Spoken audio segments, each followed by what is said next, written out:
worthy to speak to you than I am, so I'm going to turn the mic over to Derek Gauthier.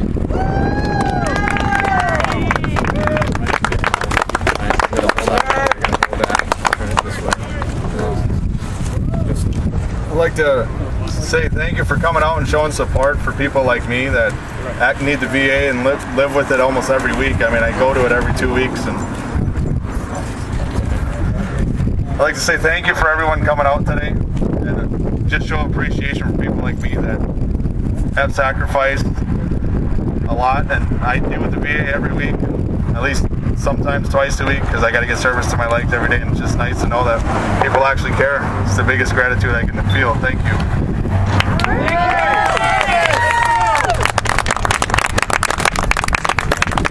Thank you, Darren. Thank you for your service. Thank you, sir.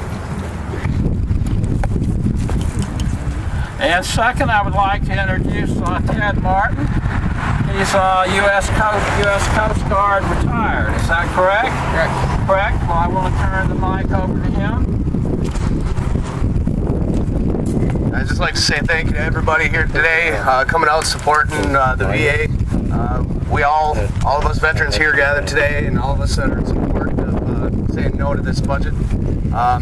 We need the money for the VA for people like such as Derek and myself.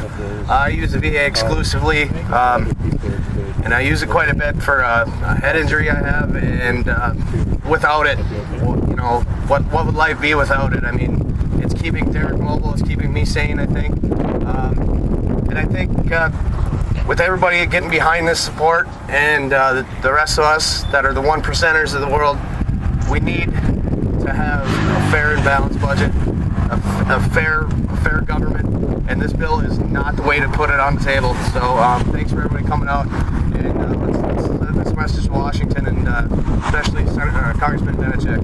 Thank you.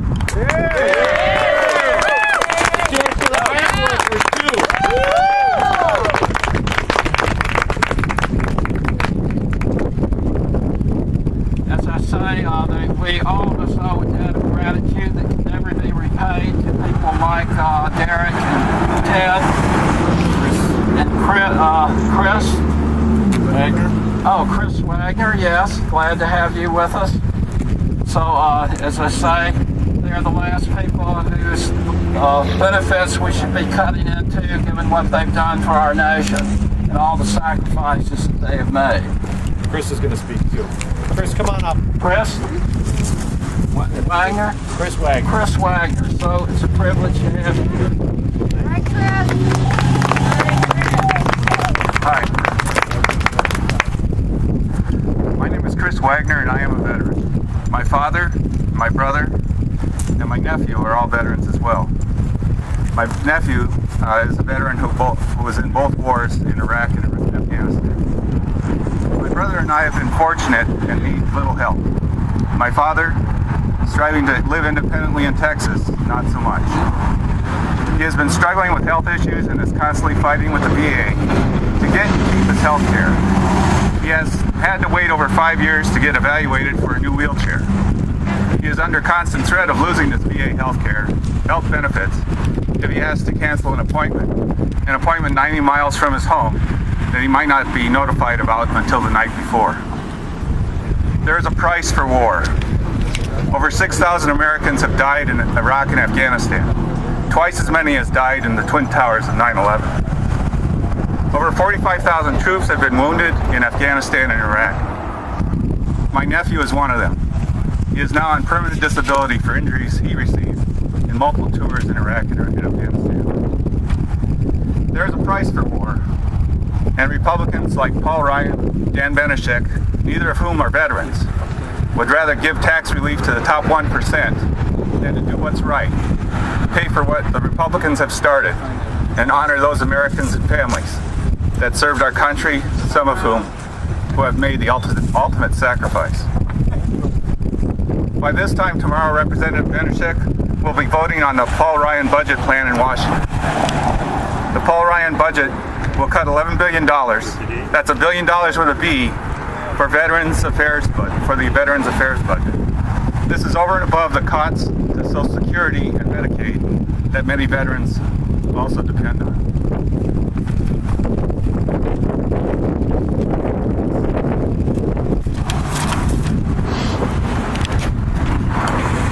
There's something wrong when a government borrows money to give tax cuts to people who don't need the money, and then cuts health programs to people that need them.